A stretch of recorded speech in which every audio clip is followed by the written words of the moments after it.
Every year for Christmas meal, we alternated between my place and my aunt and uncle's. And every year there was someone from the community was invited, whether they be single or elderly or just out of work, whatever the case was, somebody was always there.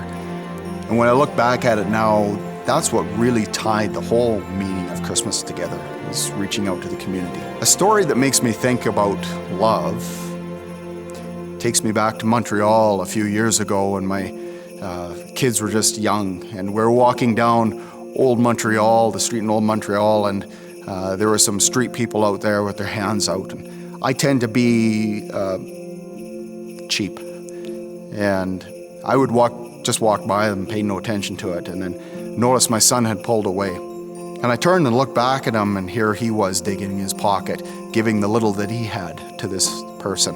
What he showed me that day was how to love unconditionally. So a particular part of the Christmas story that stands out for me might be a little unconventional that we're used to hearing. It's right in the start when Joseph discovers that Mary is pregnant and he's not the baby daddy. What does he do? Well, Scripture tells us in Matthew 1:19, because Joseph was a righteous man and did not want to expose her in a public disgrace, he had in mind to divorce her quietly. Let that sink in just a moment. Quietly.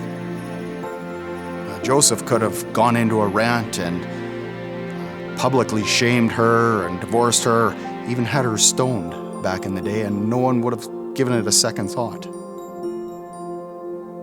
But instead, he chose to love the unlovable at that time. Isn't that what we're supposed to do?